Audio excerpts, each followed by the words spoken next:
नमस्कार। मेरे पिछले वीडियो बीएचएमएस इतना कंट्रोवर्शियल क्यों है पर बहुत तीखी प्रक्रियाएं आई। कुछ लोगों ने मेरी बात से सहमति जताई, कुछ ने कहा कि आपने होम्योपैथी पर सवाल उठाए लेकिन आयुर्वेद पर आपने सवाल क्यों नहीं उठाए, जबकि आप कह रहे हो कि बीएएमएस जो है वो एमबीबीएस का विकल्प भी बन सकता है। कुछ लोगों ने यहाँ तक लिखा, अगर होम्योपैथी स्यूडो साइंस है तो बीएएमएस और आयुर्वेदा भी स्यूडो साइंस ही है। और कुछ लोगों का तर्क था कि मॉडर्न मेडिसिन भी हर बीमारी का इलाज नहीं कर पाती है, फिर उसे सुपीरियर क्यों माना जाए। ये प्रश्न असुविधाजनक अवश्य है लेकिन गलत नहीं है। आज हम किसी चिकित्सा पद्धति या मेडिकल सिस्टम का अपमान नहीं करेंगे, हम तीन अलग अलग चीजों को बिल्कुल सेपरेटली समझेंगे। पहला, किसी चिकित्सा परंपरा का ऐतिहासिक महत्व क्या है, उसके सिद्धांतों की वैज्ञानिक संगति साइंटिफिक रिलेवेंस क्या है, उसके उपचारों का जो ट्रीटमेंट है उसकी क्लिनिकल इफेक्टिवनेस क्या है, उस पर हम बात करेंगे। क्योंकि कोई पद्धति हजारों वर्ष पुरानी हो सकती है लेकिन उम्र या एज अपने आप में वैज्ञानिक प्रमाण नहीं बन सकता है। और कोई पद्धति, कोई मेथड आधुनिक या मॉडर्न हो सकती है लेकिन उसका हर उपचार हमेशा सही हो ये भी आवश्यक नहीं है। आज का वास्तविक प्रश्न यह है, आयुर्वेदा और होम्योपैथी में वैज्ञानिक दृष्टिकोण से क्या अंतर है? क्या आयुर्वेदा सचमुच होम्योपैथी से अधिक प्रमाणित है? क्या बीएएमएस का भविष्य बीएचएमएस से बेहतर हो सकता है? आइए, भावनाओं से नहीं, तर्क और एविडेंस से इसको हम समझते हैं। I am doctor Jitendra Singh, मैं फिजिशियन हूं, कई सालों से जो है प्रैक्टिस कर रहा हूं। तो आज मैं आपसे जो है वो हर बात को साइंटिफिक एविडेंस के आधार पर करूंगा। तो मेरी जो चर्चा है उसको आप बायस्ड मत समझिएगा कि मैं कोई एजेंडा लेके चल रहा हूं। मैं सिर्फ जो बच्चे करियर ऑप्ट करना चाहते हैं उनको सही दिशा दिखाने के लिए मैं ये कोशिश कर रहा हूं। देखो, सबसे पहले तो हम अक्सर बातचीत में कहते हैं आयुर्वेदिक वर्सेस एलोपैथी या होम्योपैथी वर्सेस एलोपैथी। तो वजह की बात यह है कि एलोपैथी आधुनिक चिकित्सा का, मॉडर्न मेडिसिन का सही वैज्ञानिक नाम नहीं है। ये नाम भी होम्योपैथी के जो फाउंडर थे ना, सैमुअल हैनीमन, उन्होंने इस नाम का इस्तेमाल किया था। पहली बार सैमुअल हैनीमन ने जो है वो, जो होम्योपैथी के फाउंडर थे, उन्होंने एलोपैथी वर्ड का इस्तेमाल किया था इस मॉडर्न मेडिसिन की आलोचना करने के लिए। बिल्कुल सही सुना आपने, गूगल कर लीजिएगा। आज जिस चिकित्सा को सामान्य भाषा में एलोपैथी कहा जाता है उसका सही नाम है मॉडर्न मेडिसिन, कन्वेंशनल मेडिसिन, या आज हम लोग इसे कहते हैं evidence based medicine. Evidence based medicine का अर्थ यह नहीं है कि इसमें केवल दवाएं और ऑपरेशन होते हैं। इसका अर्थ यह है कि इसमें उपलब्ध सर्वोत्तम वैज्ञानिक प्रमाण है, साइंटिफिक एविडेंसेस हैं जो बेस्ट हैं। डॉक्टर्स के क्लिनिकल एक्सपीरियंस को इसमें शामिल किया गया है, मरीज की परिस्थिति और उसके प्रेफरेंस को शामिल किया गया है, और इन चीजों को मिलाकर ही ट्रीटमेंट का सही डिसीजन लिया जाता है। तो इस वीडियो में हम एलोपैथी की जगह, अधिकार जगह पर हम modern evidence based medicine word का इस्तेमाल करेंगे। अब प्रश्न उठता है, क्या आयुर्वेदा और होम्योपैथी एक जैसी पद्धति है? क्या दोनों स्यूडो साइंस है? बिल्कुल नहीं। दोनों को केवल अल्टरनेटिव मेडिसिन कहकर एक ही कैटेगरी में रख देना वैज्ञानिक और ऐतिहासिक दोनों दृष्टिकोण से गलत होगा। आयुर्वेद भारत की अत्यंत प्राचीन चिकित्सा परंपरा है। इसमें आपकी डाइट, आपकी लाइफ स्टाइल, वेजिटेशन, जो वनस्पतियां हमारे आसपास जो खाते हैं, जिनका हम यूज करते हैं, जो फॉर्मुलेशंस हैं, किसको किस में मिलाओगे, किस जड़ी बूटी को मिलाओगे, तो वो फॉर्मुलेशंस है। एक्सरसाइज है इसमें, आपका सोने उठने का शेड्यूल शामिल है इसमें, आपकी मेंटल हेल्थ इसके अंदर शामिल है, और इन सभी को उपचार का हिस्सा मानते हैं आयुर्वेदिक के अंदर। इसके कई रेमेडीज में वास्तव में बायो एक्टिव कंपाउंड्स मौजूद होते हैं। उदाहरण के लिए हल्दी में कुर्कुमाइड से, हल्दी का इस्तेमाल आयुर्वेद में लंबे से होता आ रहा है, एलोपैथी बोलता है या मॉडर्न मेडिसिन कहता है उसको कुर्कुमाइड्स। अश्वगंधा में बिथानिया, विथेनॉइड्स है। सर्पगंधा जो होता है उसमें रेजरपाइन है। ऐसे कई सारे प्लांट्स के अंदर से कई प्रकार के फाइटोकेमिकल्स जो कि सेकेंडरी मेटाबोलाइट होते हैं उनको निकाला गया है, और इन सेकेंडरी मेटाबोलाइट और बायोएक्टिव केमिकल्स का इस्तेमाल जो है वो ट्रीटमेंट में भी जो है वो किया गया है। और इन सब की बाकायदा फार्माकोलॉजिकल इफेक्ट की जांच होती है, लेबोरेटरी में रिसर्च भी होता है। तो देखिए, जैसे हम जानते हैं कि मलेरिया के इलाज के लिए कुनिन का इस्तेमाल, सिनकोना पौधे की छाल, सिनकोना प्लांट की छाल का इस्तेमाल सदियों से होता आ रहा है। उसी से निकाला गया, एक्सट्रैक्ट किया गया कुनाइन, उससे निकाला गया क्लोरोक्विन।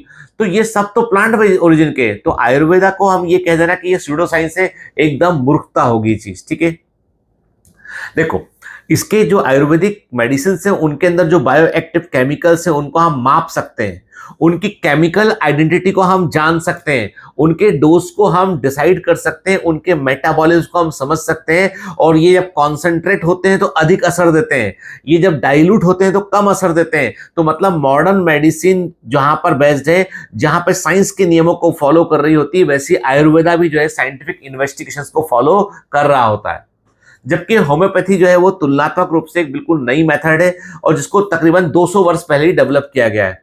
इसके दो सबसे केंद्रीय सिद्धांत है, दो इसके सेंट्रल रूल है। पहला है लाइफ क्योर्स लाइक, मतलब जो पदार्थ स्वस्थ व्यक्ति में किसी तरह के लक्षण उत्पन्न करे वही अत्यधिक डाइल्यूट फॉर्म में, वेरी डाइल्यूट फॉर्म में इलाज भी कर सकता है। दूसरा है सीरियल डाइल्यूशन और सक्सेशन, मतलब किसी पदार्थ को बार बार डाइल्यूट करने पर एक क्षमता पैदा होती है जो बहुत ही पावरफुल होता है, जितना डाइल्यूट उतना अधिक पावरफुल है। बस यहीं पे सारी कंट्रोवर्सी है। Chemistry, pharmacology, dose response relationship, molecular biology, इससे टकराव होम्योपैथी का होने लगता है क्योंकि ये साइंस के बेसिक नियमों के खिलाफ है। किसी छोटे बच्चे को भी तुम बोलोगे तो वो बोलेगा नहीं साहब।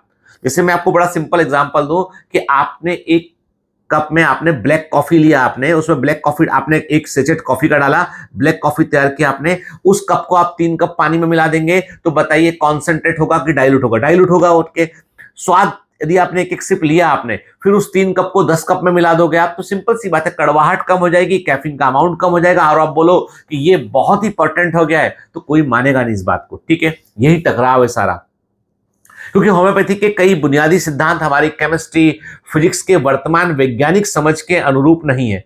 साथ ही किसी हेल्थ कंडीशन के लिए इसकी इफेक्टिवनेस का भी कोई रिलायबल एविडेंस हमको नहीं मिला है। मैं होम्योपैथी के खिलाफ बिल्कुल भी नहीं हूं, मैं आपसे साइंटिफिक एविडेंस के आधार पर बात कह रहा हूं। इसलिए आयुर्वेदा और होम्योपैथी को एक समान समझ लेना बिल्कुल भी सही नहीं है। पर यह भी कहना गलत होगा कि आयुर्वेदिक का हर सिद्धांत, हर इलाज मॉडर्न साइंस द्वारा सिद्ध हो चुका है, यह भी कहना गलत होगा। जैसे कि जो आयुर्वेद में परंपरागत तरीके हैं, वात, पित्त और कफ, इनका बैलेंस, विलियम हार्वे ने प्रूफ किया कि ऐसा कुछ नहीं होता है। ठीक है, पंच महाभूत, प्रकृति, अग्नि, आग, नाड़ी से पूरा का पूरा जो है वो डायग्नोसिस बना लेना, ये सब का बहुत अधिक वैज्ञानिक प्रमाण नहीं मिलता है। और इसमें मॉडर्न मेडिसिन जो है, modern anatomy, physiology, molecular biology, ये सीधा सीधा इसको एक्सेप्ट नहीं करता है। तो ये भी नहीं बोलूंगा मैं कि आयुर्वेदिक के 100% कॉन्सेप्ट जो है मॉडर्न मेडिसिन से, मॉडर्न साइंस से मैच करते हैं, पर अधिकांश मैच करते हैं। ठीक है, सिस्टम बायोलॉजी, बायोमार्कर्स, जीनोमिक्स, इससे अधिकांश मैच करते हैं। तो आयुर्वेदा में भी क्या है, कुछ रिफाइनमेंट की जरूरत है उसमें। ठीक है ना, तो हम ये बोले यहां पर कि आयुर्वेदिक जो है वो बिल्कुल ही स्यूडो साइंस है, तो ये कहना एकदम ही गलत होगा ये चीज। ठीक है, इवन अमेरिका के अंदर जो है कई सारे ट्रीटमेंट आयुर्वेदिक प्रिपरेशन से अलाउड हैं। ऑस्टियोआर्थराइटिस में वो लोग यूज करते हैं, टाइप 2 डायबिटीज के कुछ पैरामीटर, इंसुलिन रेजिस्टेंस में भी कुछ दवाएं इस्तेमाल की जाती है जो आयुर्वेदिक ओरिजिन की होती है। ठीक है, कई ट्रायल आयुर्वेदिक मेडिसिन के भी हुए हैं, हालांकि ये कोई बहुत बड़े ट्रायल नहीं थे क्योंकि उतना फंड नहीं है इनके पास बड़े ट्रायल करने के लिए। लेकिन जो ट्रायल हुए हैं उनमें से कई ट्रायल जो है पॉजिटिव भी निकले हैं। तो लेकिन तब भी ये कहना कि आयुर्वेदिक पूरी तरीके से प्रूवन है, ऐसा नहीं है। आयुर्वेदिक के अंदर भी कई सारे जो है वो ऐसे टेस्ट, ऐसे रिजल्ट्स आए हैं जो कॉन्सेप्ट को फुलफिलमेंट नहीं करते, कॉन्सेप्ट को वो मतलब सही नहीं मानते। अच्छे क्लिनिकल ट्रायल्स की जरूरत अभी भी आयुर्वेदा में है, लेकिन आयुर्वेदिक की सबसे प्लस पॉइंट ये कि ये मॉडर्न साइंस को, फिजिक्स और केमिस्ट्री को फॉलो करता है। तो 4 बड़े अंतर समझिए होम्योपैथी और आयुर्वेदा में। पहला, किसी आयुर्वेदिक हर्बल मेडिसिन में उपस्थित कंपाउंड को लेबोरेटरी में हम डिटेक्ट कर सकते हैं। हम पूछ सकते हैं कि कौन सा एक्टिव मॉलिक्यूल है, कितनी मात्रा में है, इसका रिसेप्टर या एंजाइम पर क्या प्रभाव है, शरीर इसे कैसे एब्जॉर्ब करता है। ठीक है, इसकी सेफ और टॉक्सिक डोज क्या है, हायर कॉन्सेंट्रेशन टॉक्सिसिटी बढ़ेगा, लोअर कॉन्सेंट्रेट सेफ डोज होगा इसका। लेकिन जो डाइल्यूटेड होम्योपैथिक फॉर्मुलेशन है ना, उसमें जितना डाइल्यूशन करोगे आप तो उसमें एक सिंगल मॉलिक्यूल मिलना भी मुश्किल हो जाता है। तो यहां पर एक बड़ा फंडामेंटल चैलेंज आता है, बुरा मत मानिएगा, परफेक्ट यही है। दूसरा, बायोलॉजिकल प्लॉसिबिलिटी की बात करें हम, किसी पौधे के एक्सट्रैक्ट का anti inflammatory, sedative, laxative, metabolic effect होना बायोलॉजिकल साइंस की सीमा के अंदर ही संभव है। वह इफेक्ट अंततः प्रमाणित हो या ना हो, इसके लिए उसकी जांच करनी होती है, उसके एविडेंस ढूंढने होते हैं। जबकि होम्योपैथी में बिना ओरिजिनल मॉलिक्यूल के डाइल्यूशन करते जाने पर अधिक पोटेंसी का हो जाना, वाटर के पास मेमोरी होना मेडिसिन की, ये साइंस से मेल नहीं खाता है। फिर मॉडर्न मेडिसिन ने भी कई सारे ऐसे कंपाउंड प्लांट ओरिजिन के खोजे हैं जिनका इस्तेमाल इलाज में होता है, और इसी चीज को जो है आयुर्वेदिक और यूनानी मेडिसिन पहले से इस्तेमाल करते आ रहे हैं। तो मतलब यह है कि मॉडर्न मेडिसिन जो है वो कुछ आयुर्वेदा की जड़ों को अपने पास रखता है, यूनानी मेडिसिन की जड़ों को अपने पास रखता है।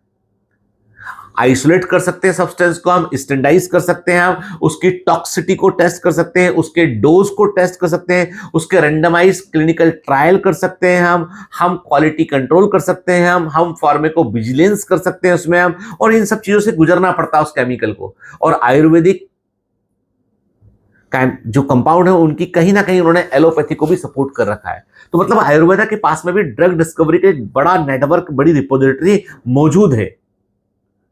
फिर जिस लाइफ स्टाइल, अभी आजकल मॉडर्न मेडिसिन में एक नई चीज आई है, लाइफ स्टाइल मेडिसिन, कि अच्छा भोजन लीजिए, हेल्दी फूड लीजिए, नींद अच्छे से लीजिए, फिजिकल एक्टिविटी कीजिए, और तो और अपना उठने सोने उठने का रूटीन ठीक कीजिए, स्ट्रेस को मैनेजमेंट कीजिए, मेडिटेशन कीजिए, लाइफ स्टाइल को इंप्रूव कीजिए। ये सारी बातें आज जो मॉडर्न मेडिसिन में आ रही हैं, ये सब आयुर्वेदा में पहले से लिखी हुई हैं। मॉडर्न मेडिसिन भी मानता है कि डायबिटीज, ओबेसिटी, हाइपरटेंशन और कार्डियोवास्कुलर डिजीज में लाइफ स्टाइल मैनेजमेंट बहुत अधिक महत्वपूर्ण है, वेरी वेरी इंपॉर्टेंट। लेकिन एक समान लाइफ स्टाइल रिकमेंडेशन का अर्थ ये नहीं है कि हम उसको ऑटोमेटिकली कोई साइंटिफिक वैलिडेशन उसको मिल जाता है, उसके लिए भी कई सारे जो है वो रिसर्च चल रहे होते हैं। तो मतलब हर चीज जिसको मेडिसिन में शामिल कर रहे हैं आज के समय में हम मॉडर्न मेडिसिन में, उसके लिए हम एविडेंस ढूंढ रहे हैं। जैसे अभी हाल ही में एक बड़ी इंटरेस्टिंग रिसर्च सामने आई कि एकदम कम शुगर यदि हमारे पूर्वजों ने, जो हमारे एंसेस्टर थे, उन्होंने यदि एकदम कम शुगर खाई होती, कम मीठी चीजें खाई होती उन्होंने, तो शायद हमारे ब्रेन का इतना डेवलपमेंट नहीं हो पाता है। हालांकि आज हम जो शुगर खा रहे हैं, अधिक इंटेक कर रहे हैं, ये वैसे आर्टिफिशियल निकाला गया शुगर है जो डायबिटीज कर रहा है। हमारी लाइफस्टाइल बहुत कुछ बदल चुकी है। तो मॉडर्न मेडिसिन सिर्फ इसलिए मजबूत नहीं है कि वो वेस्टर्न है, ठीक है, उसके पास एक मेथोडोलॉजी है। मॉडर्न मेडिसिन के पास में एक सेल्फ करेक्टिंग सिस्टम है, कुछ गलत होता है तो उसको पता करके चेंज किया जाता है। यहां पर लेबोरेटरी रिसर्च शामिल होता है, इंटेंसिव रिसर्च होती है, एनिमल स्टडीज होते हैं, phased clinical trial, first phase का trial, second phase trial, final phase trial, randomized control trial होते हैं, प्लेसिबो और स्टैंडर्ड ट्रीटमेंट में कंपैरिजन होता है, सिस्टमेटिक रिव्यू होते हैं, कॉकरेन रिव्यू होते हैं, कई डॉक्टर्स जो है एक साथ रिव्यू देते हैं, ठीक है, मेटा एनालिसिस होते हैं, पीयर रिव्यू होते हैं, डॉक्टर्स अपने अपने अनुभव शेयर करते हैं, एडवर्स इवेंट की क्लोज मॉनिटरिंग होती है, ट्रीटमेंट की एक पर्टिकुलर गाइडलाइंस बनती हैं। तो मॉडर्न मेडिसिन इसलिए सक्सेसफुल है कि उसने पूरा अपना प्रोटोकॉल तय कर रखा उसने। किसी नई मेडिसिन को सिर्फ इसलिए एलोपैथिक मेडिसिन में या मॉडर्न मेडिसिन में शामिल नहीं करते हैं कि हजारों लोगों को उससे लाभ हुआ था, उन्होंने उसकी कहानियां सुनाई थी कि साहब मेडिसिन खाकर चमत्कार हो गया, मेरी जिंदगी बदल गई पूरी, उससे कोई एविडेंस नहीं मानते हैं। ये पूछा जाता है कि कितने मरीजों पर स्टडी हुई, कंट्रोल्ड ग्रुप था या नहीं, रेंडमाइज ट्रायल हुआ या नहीं हुआ, कितनी फेज में ट्रायल हुआ, रिसर्चर्स और पेशेंट ब्लाइंडेड थे या नहीं। ब्लाइंडेड का मतलब है कि उनको पता होना चाहिए, उनको पता नहीं होना चाहिए क्या मेडिसिन दे रहे हैं, किसको किसको मेडिसिन नहीं दे रहे हैं हम, ठीक है। फिर आउटकम आना चाहिए, बेनिफिशियल क्लिनिकली मतलब जो बेनिफिट्स आ रहे थे वो क्लिनिकली मीनिंगफुल थे या सिर्फ स्टैटिस्टिक्स थे वो। इस ट्रायल के दौरान साइड इफेक्ट्स क्या थे, रिजल्ट इंडिपेंडेंट स्टडीज में रिपीट हुए कि नहीं हुए। यहीं पर सारा अंतर है बिलीफ का और रिलायबल मेडिकल नॉलेज का। मॉडर्न मेडिसिन भी गलत होती है, बिल्कुल होती है। कई दवाएं एक बार लॉन्च होने के बाद मार्केट में पॉपुलर हुई और उनको हटाया गया बाद में। कई पुराने ट्रीटमेंट इनइफेक्टिव सिद्ध हुए, या हार्मफुल सिद्ध हुए, बाद में उनको भी हटाया गया। क्लिनिकल गाइडलाइन समय समय पर बदलती रहती है और ये साइंस की कमजोरी नहीं है, यही उसकी सबसे बड़ी ताकत है कि हम पूर्ण नहीं है। साइंस हमें ये नहीं कहता है कि हमारा प्राचीन ग्रंथ और पुराना टेक्स्ट बुक अंतिम सत्य है, उसमें जो लिखा है वही सब कुछ है। साइंस कहता है कि नई और बेहतर एविडेंस से पुरानी बातें गलत सिद्ध होती हैं और उसे हम यदि गलत सिद्ध होंगी उसको हम बदल देंगे। वास्तव में एविडेंस बेस्ड मेडिसिन किसी विशेष चिकित्सा पद्धति का स्थायी नाम नहीं है। यदि किसी आयुर्वेदिक इंटरवेंशन के अच्छे रिप्रोड्यूसिबल क्लिनिकल ट्रायल्स ये सिद्ध कर दें कि वो सेफ और इफेक्टिव है, तो वो intervention evidence based health care का हिस्सा बन सकता है। विज्ञान ये नहीं पूछता है कि ये रेमेडी आयुर्वेदा से आई है कि यूरोप से आई है। विज्ञान ये पूछता है कि ये वास्तव में काम कैसे करता है, कितना काम करता है, कितने पेशेंट्स में इसने काम किया है, पेशेंट्स में कितना रिस्क रहा है, आउटकम क्या थे इसके, कितने परसेंट बेनिफिट हुआ है। तो सिर्फ रिसर्च इन्वेस्टमेंट के कारण मॉडर्न मेडिसिन आ गए ये बात सही नहीं है, केवल पैसे के कारण आ गए। यहां पर सबसे बड़ी बात यह है कि मॉडर्न मेडिसिन को गवर्नमेंट का सपोर्ट मिला है, यूनिवर्सिटीज, दुनिया की टॉप यूनिवर्सिटीज का सपोर्ट मिला है, बड़ी बड़ी अरबों डॉलर की फार्मास्यूटिकल कंपनीज काम कर रही हैं, बायोटेक्नोलॉजी कंपनीज इसके लिए काम कर रही हैं, बड़े बड़े हॉस्पिटल्स में इनका इस्तेमाल हो रहा है, चैरिटेबल फाउंडेशंस में इसका इस्तेमाल हो रहा है और कई सारे कई डिकेड में बहुत बड़ा ह्यूज इन्वेस्टमेंट मॉडर्न मेडिसिन में किया गया है। और इस इन्वेस्टमेंट से क्या हुआ? इस इन्वेस्टमेंट से रिसर्च का एक बड़ा इंफ्रास्ट्रक्चर डेवलप हुआ। ट्रेंड साइंटिस्ट की पूरी टीम जो है वो डेवलप यहां पर हुई है। ठीक है, लेबोरेटरीज, बायोस्टैटिस्टिक्स, ठीक है, large clinical trial, regulatory systems, ठीक है, बहुत कुछ यानी ग्लोबल डेटाबेस को तैयार किया गया है, सुपर कंप्यूटर्स में डेटा रखा गया ताकि कंपेयर कर सकें उसको हम। ठीक है, तो केवल पैसा होने से एविडेंस पैदा नहीं होते हैं, इसके लिए research culture, transparency, negative results की रिपोर्टिंग, इंडिपेंडेंट रेप्लिकेशन भी होना चाहिए। ट्रेडिशनल मेडिसिन में कंपैरेटिवली कम हाई क्वालिटी रिसर्च हुई है। इसके अलावा कुछ विशेष समस्याएं भी हैं, जैसे कि फॉर्मुलेशंस का कोई स्टैंडर्डाइजेशन नहीं हुआ है। आयुर्वेदा के साथ एक समस्या है जिसको भी ठीक कर रहे हैं लोग। प्लांट्स की अलग अलग स्पीसीज में अलग अलग परसेंटेज में बायोएक्टिव्स होते हैं। कल्टीवेशन और हार्वेस्टिंग से भी फर्क पड़ जाता है। जंगल में लगने वाले पौधे में, नेचुरल घर में लगाने वाले पौधे में फर्क पड़ जाता है। बैच टू बैच वेरिएशन होता है, कई इंग्रेडिएंट का कॉम्बिनेशन जो है वो कई बार वेरी कर जाता है। फिर ब्लाइंड फोल्डेड ट्रायल्स बहुत कम हुए हैं। सैंपल साइज, जब भी आयुर्वेदा का सैंपल साइज हुआ रिसर्च में, छोटे सैंपल साइज में काम हुआ है। कंट्रोल ग्रुप जो है वो कमजोर थे। पब्लिकेशन में बायस रहा है दिमाग में, जिससे मैं कुछ बोलूं कि ये अच्छा है, इससे ऐसा होता है, तो एक बायस होगा, तो वो बायस फ्री नहीं है। वो ऐसा नहीं कि WHO ने कोई भेदभाव किया है। WHO सिंपल सी बात कहता है कि एडुकेट साइंटिफिक एविडेंस यदि होंगे हम मान लेंगे, पर यदि एडुकेट साइंटिफिक एविडेंस नहीं होंगे तो हमको उसको मानना मुश्किल है हमारे लिए। तो ट्रेडिशनल मेडिसिन को प्रमोशन नहीं चाहिए कि मार्केटिंग कर रहे हैं उसकी, इसको रिगरस इन्वेस्टिगेशन की जरूरत है। और कोई भी चीज यदि नेचुरल है तो वो अपने आप से सेफ नहीं हो जाती है। आयुर्वेदा पर, यूनानी मेडिसिन पर, हर्बल ट्रेडिशनल मेडिसिन पे, चाइनीज मेडिसिन पे, सब पर ये लागू होता है। कई नेचुरल प्रोडक्ट ऐसे होते हैं जो लिवर में इंजुरी कर देते हैं, किडनी में इंजुरी कर देते हैं, उनके कारण स्ट्रॉन्ग एलर्जिक रिएक्शन या एनाफाइलेक्टिक शॉक हो सकता है। कई बार इंटरनल बॉडी ब्लीडिंग हो जाती है। कई बार ब्लड ग्लूकोज लेवल डेंजरस स्तर तक कम हो जाता है, हाइपोग्लाइसीमिया आता है। कई बार नेचुरल केमिकल जो है ड्रग इंट्रैक्शन कर सकते हैं। कई बार प्रेगनेंसी रिलेटेड रिस्क भी यहां पर हो जाते हैं। तो बहुत कुछ ऐसा होता है जो नेचुरल प्रोडक्ट भी कर सकते हैं हार्मफुल। मैंने कहा ना, जो इफेक्ट जिसका साइड इफेक्ट है उसका इफेक्ट भी है, और जिसका कोई साइड इफेक्ट नहीं उसका इफेक्ट भी नहीं है। तो आयुर्वेदा जो है वो एलोपैथी, मैं बोलूं आयुर्वेदिक मेडिसिन या मॉडर्न मेडिसिन को यदि बोलूं तो ये होम्योपैथी से आप कंपेयर नहीं कर सकते हैं, क्योंकि होम्योपैथी में बहुत सारे फंडामेंटल्स ठीक अपोजिट है, 180 डिग्री पर घूमे हुए हैं। पढ़ा आप वही एनाटॉमी रहे हो, वही फिजियोलॉजी पढ़ा रहे हो, लेकिन आपकी मेडिकल साइंस जो मेडिसिन है उसके फंडे बिल्कुल डिफरेंट है। और बिल्कुल सही बात है, इस मामले में मैं अज्ञानी हूं, क्योंकि मुझे ये नहीं मालूम है कि होम्योपैथिक मेडिसिन जो है वो किस तरीके से काम करती है। यदि आपको पता है तो आप डालिएगा कमेंट में जरूर, ठीक है। कारण उसके पीछे ये है कि मैं सिर्फ इतना जानना चाहता हूं कि भाई साइंस, जो बेसिक साइंस है, बेसिक केमिस्ट्री है, उससे अलग हटकर होम्योपैथी ऐसा क्या चमत्कार कर रही है। और इस चमत्कार कर रही है तो आशीर्वाद और चमत्कार की ताकत तो दुनिया में कोई नहीं समझ पाया है। किसी ने यह भी कहा कि हमने आज तक अल्लाह को देखा नहीं है, आज तक हमने ईश्वर को देखा नहीं है, उसके कोई साइंटिफिक एविडेंस हमारे पास नहीं है, तब भी तो हम मानते हैं। तो ठीक है, हमने मान लिया। इसका मतलब होम्योपैथी को हम ईश्वर और अल्लाह की कैटेगरी में डाल देते हैं हम, ठीक है।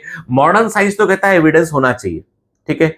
तो मैं आपसे यही बोलता हूं कि हाँ, ये बिल्कुल आप मुझ पे आरोप लगा सकते हैं कि आप मॉडर्न मेडिसिन के डॉक्टर हैं, इसलिए आप दूसरे चिकित्सा पद्धति के लिए आप बायस्ड हैं, लेकिन मैं आपके सवालों से बच नहीं रहा हूं, या मैं कोई तरह का भेदभाव नहीं कर रहा हूं। मैं कह रहा हूं ना, मैंने आयुर्वेदा के बारे में कहा कि ये साइंस के नियमों को फॉलो करता है। बीयूएमएस यूनानी मेडिसिन साइंस के नियमों को फॉलो करता है। चाइनीज हर्बल मेडिसिन साइंस के नियमों को फॉलो करता है। जापानीज नेचुरल मेडिसिन साइंस के नियमों को फॉलो करता है। लेकिन जर्मन होम्योपैथी जो है साइंस के नियमों से, बेसिक नियमों से अलग चलता है, इसलिए सारी ये कंट्रोवर्सी है।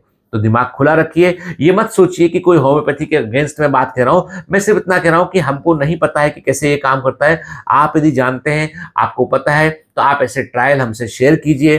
कितने लोगों पे वो ट्रायल हुए वो भी शेयर कीजिए। बिल्कुल, it is an independent platform, you can comment. यही तो डेमोक्रेसी का, आप मेरे से जो है वो विचार भिन्नता रख सकते हैं। आपके अपने विचारों का मैं पूरा सम्मान करता हूं। मैं वही आपसे कह रहा हूं कि हम सिर्फ साइंस के पॉइंट ऑफ व्यू से यहां पर बात कर रहे हैं। इसमें पर्सनल बाइसेस के बारे में कुछ भी नहीं है इसमें, ठीक है।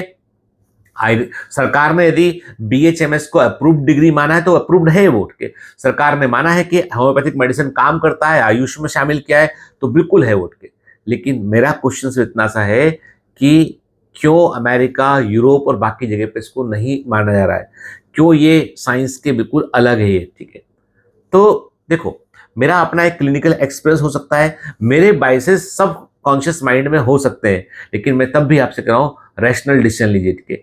मॉडर्न मेडिसिन की सबसे बड़ी ताकत ये नहीं कि इसमें कभी गलती नहीं होती है, ठीक है। मॉडर्न मेडिसिन की सबसे बड़ी ताकत ये गलतियों को खोजने की कोशिश की जाती है। इलाज को बदलने के लिए, इलाज का यदि नहीं हो रहा है ठीक से, तो गाइडलाइंस को बदला जाता है, ठीक है। आज की जो गाइडलाइन है वो कल बदल सकती है। कोई मेडिसिन हार्मफुल या इनइफेक्टिव साबित होती है तो उसको हटाया जाता है, और यही साइंस है। साइंस हमेशा कहता है, साइंस वर्ड आता है साइंसिया से। साइंसिया का मतलब है टू नो, जानना, और जानना तभी जारी रहेगा जब आप अपने आप को अज्ञानी मानेंगे। यदि साइंस किसी पुस्तक, व्यक्ति या परंपरा की निष्ठा नहीं निभाता है। साइंस हमेशा एविडेंस देखता है। एविडेंस बदलेंगे तो आपका रिजल्ट बदल जाएगा। इसलिए याद रखिए, होम्योपैथी और आयुर्वेदी एक जैसा नहीं है, ठीक है। दोनों भले ही आयुष में रखे गए हैं, दोनों की उत्पत्ति में, उनकी फिलॉसफी में, उनके ट्रीटमेंट के तरीके में काफी बड़ा अंतर है। तो मैं यही बोलूंगा आपसे कि आयुर्वेदा होम्योपैथी से अलग है, इसलिए मैं कभी भी बीएएमएस को स्यूडो साइंस नहीं मान सकता हूं। इनफैक्ट होम्योपैथी भी स्यूडो साइंस नहीं है। साइंस है कि नहीं है ये आपको मुझे बताना है, लेकिन बीएएमएस तो बिल्कुल भी नहीं है। इनफैक्ट बीयूएमएस भी बिल्कुल भी नहीं है स्यूडो साइंस।